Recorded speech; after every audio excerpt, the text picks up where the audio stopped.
Well, Nintendo's finally done it. After 20 years, they've brought Kirby into 3D. Kirby and the Forgotten Land is a game that I've been looking forward to since they announced it, mostly because I was interested to see this new direction for the Kirby series overall. Kirby's always existed in like a 2D plane, and sure, they've done some things to dress it up like it's a 3D game, going back to the Nintendo 64 when all of Nintendo's properties, for the most part, were making the jump to 3D. I mean, you had like Mario, Zelda, even Donkey Kong. But finally, it's Kirby's time. So I'm excited to go through this. We're going to play the first hour or so of the game and kind of give you a general idea of what I think. Guys, if you enjoy these videos, make sure that like button helps out a ton. And if you're new here to the Spawn Wave channel, make sure you subscribe down below. And we're going to start with this video sponsor. Today's video is sponsored by Skillshare. Skillshare is an online learning community with thousands of classes to help you learn different skills. Just trying to figure out where to start when learning a new skill can be frustrating, but I found with the classes and structure offered by Skillshare, it made things easy to pick up from the beginning. Viewers will often ask me how I am able to manage my time with everything I'm currently doing. By learning better time management and productivity skills, I've been able to keep up with a pretty hectic schedule. Also, I recently picked up a MacBook for on-the-go editing, and finding a class dedicated to learning video editing with Final Cut Pro in quick to the point lessons was extremely useful. Skillshare is ad-free, so you won't be distracted, and new premium classes launch each week, so there's always something new to discover. The entire catalog is now available with subtitles in several languages like Spanish, French, Portuguese, and German. The first 1,000 people to use the link or my code SpawnWave will get a 1-month free trial of Skillshare. Once again, that's a 1-month free trial for the first 1,000 people to use the link down below or using code SpawnWave. A big shout out and thanks to Skillshare for sponsoring today's video. So there is a demo that was released, and I'm kind of looking at this now wondering if the first little bit of this game is going to be some of the stuff I've already played. Kind of looking like that, at least with the initial bit where Kirby wakes up on the shore, and then you of course learn a little bit about the game when it comes to movement and abilities, like you can suck in different blocks and everything, which is great. I am genuinely curious at some of the things they're going to do in this game. So there's the big moment where you're running out and it zooms out, and it's like, yes, this is going to be a very big Kirby game compared to what we've been used to in the past. We get hit with the music and everything. Okay, so there's our first ability. We got the sword, and it works better than so I think one of the issues that they're running into, because there's an interview all about Kirby, right? And why they didn't go 3D sooner.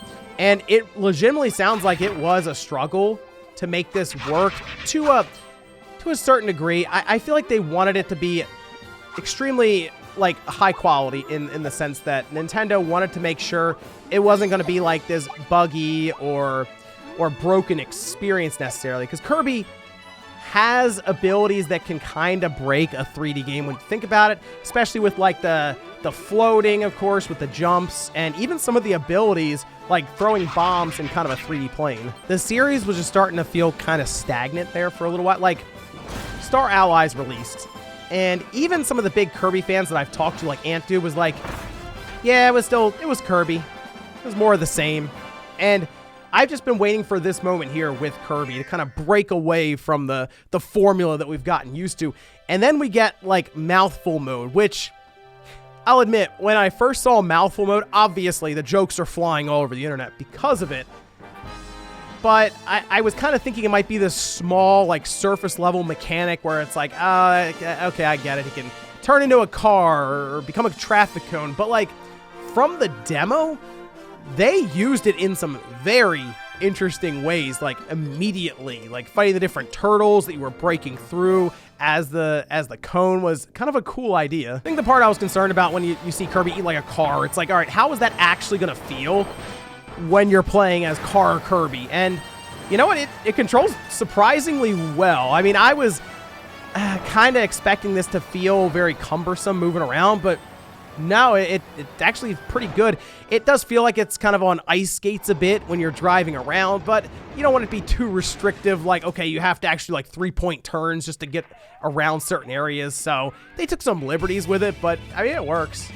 There's the title card. All right, I'm finally on the world map now. Looks like there's a bunch of places that I'll eventually get to go to, and then there's like the final area up there. It looks like it's chained off, and then I assume like more parts of the world will unlock.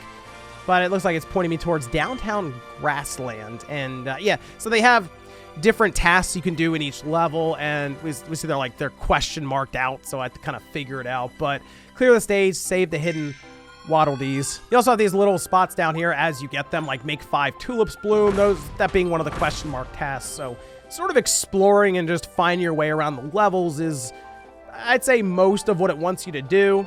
I know there's a lot of course, talk around the difficulty of this game, but the way I see it is not every game has to be super difficult, and it could be more about exploring, having fun, and just the overall, like, discovery of the game. I mean, seriously, my heart can only take so many Elden Ring experiences. Also, I love how they make the vending machine super useful in this game. I mean, you're just, like, shooting soda cans everywhere. I would have never gone into this thinking, okay, yeah, vending machine Kirby is going to be really powerful and just take out waves of enemies. It's hard not to get, like, Mario Odyssey vibes from this, or even, like, Mario 64, where you do something like that small task there where I break through that pipe and you shoot up to the top, and it's like, oh yeah, that was one of the hidden, like, tasks that you had. And it reminds me of Mario 64 specifically because you would go into a painting and you wouldn't know what any of the stars were, and you might accidentally do one, get a star, and you go back and you're like, oh, I was supposed to have done that to get this star, and here's the task that it was. I do like how you also get little trophies, like after you get through the stage,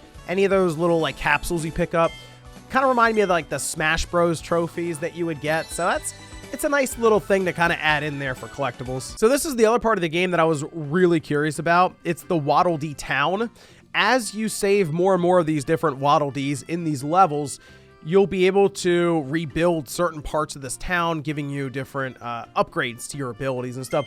It kind of has that sense of progression that you wouldn't normally have in something that's not, like, super RPG focused or anything. Just having this pull where you're constantly rebuilding this town to see what's next, what kind of building's gonna pop up after you get 50 or 60 Waddle Dees. So let's talk for a minute about the visuals and the frame rate here. We'll start with the frame rate. It is 30 FPS, and when I first heard that, I was like, oh, that's gonna feel kind of weird because it's a platformer, right?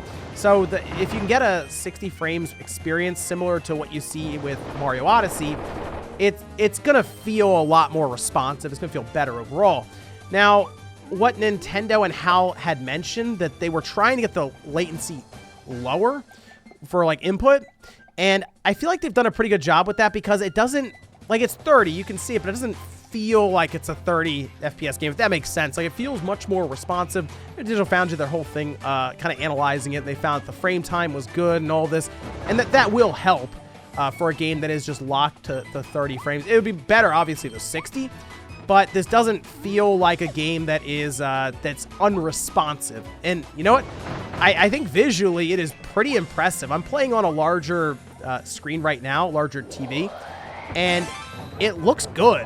Like, the art style certainly helps this thing out, no doubt. I mean, the fact that it's super bright and colorful, of course, to go along with kind of the Kirby aesthetic, I think makes this game look awesome on the Switch. And I bet you it looks really good on the OLED, which that's probably where I'm going to be playing it a lot, is in handheld mode, using that OLED display, because I think this is a game that is really suited to show it off. I do question how long this game is, because I saw some people get it like 2 days ago, and they posted on Twitter the next day that they were done. Like, they had already beaten the game.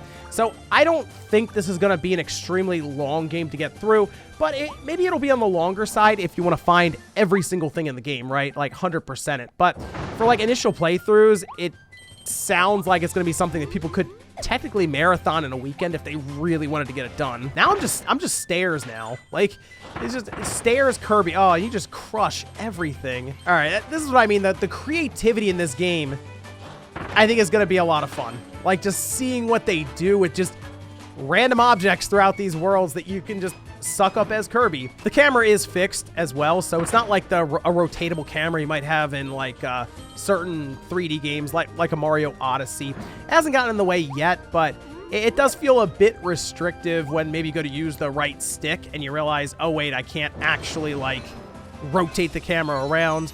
You just kind of see what they want you to see, which probably makes it a bit easier for them to set up certain puzzles. Okay, so I need to light this, get back here as Mouthful Kirby, as steps, wait for that to go around, get back up here,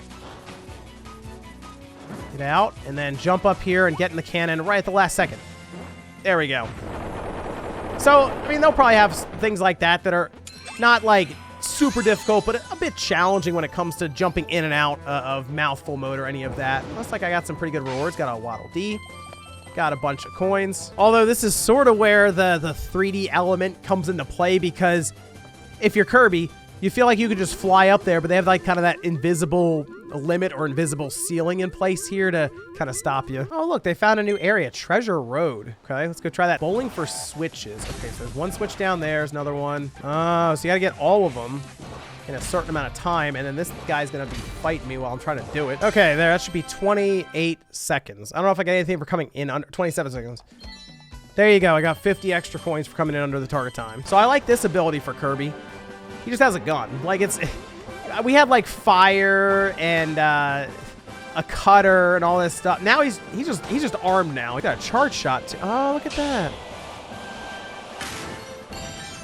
He's got, like, the Mega Man charge shot. Also, I like that this level where you first get the gun introduced, like, is built completely around it for the most part, where there's that challenge there where I can do charge shots at floating targets. Or earlier on where I had like the fire ability and I'm lighting matches and doing all kinds of puzzles there. It's kind of a fun way to get you introduced to it. And I assume later on I'll be using all these different abilities in levels that become a bit more advanced, you know, as you get further in. It's just a fun way to teach you without having to sit you down for a tutorial. They just kind of build these different puzzles and everything around it. And I'm just speeding around as a car. I mean, this game's just fun. I think that's the best description for this game right now, is just that. Well, it's been about an hour or so of playing Kirby in the Forgotten Land, and the best way I can describe it is it's just a fun game. Like, there's a lot to do so far when it comes to completely different tasks, all the collectibles that they're kind of throwing at me now, and also building up that Waddle Dee town. The game isn't, like, crushingly difficult or anything like that, but not every game necessarily needs to be challenging to be fun, because in this case, it's more about the creativity around the platforming and the elements like mouthful mode that's kind of pulling me along here, and that's what I'm really curious to see as I go further into this game. Yes, building up the town will be fun, finding all the collectibles, but like seeing all the different parts of the game that HAL and Nintendo came up with for a 3D Kirby that's for the most part fully realized. Yes, the camera's fixed, but like this is just brand new territory for Kirby. So that's the part that I'm really interested in seeing. And I mean, the game itself is high quality. I think it looks great. So, hey, so far so good when it comes to the initial impressions here of Kirby in the Forgotten Land. But let me know what you guys think about the game so far, if you've picked it up, if you've played it, and in some cases, for some of you who have just marathoned it, if you've beaten it. Thanks guys for watching, and I'll see you next time.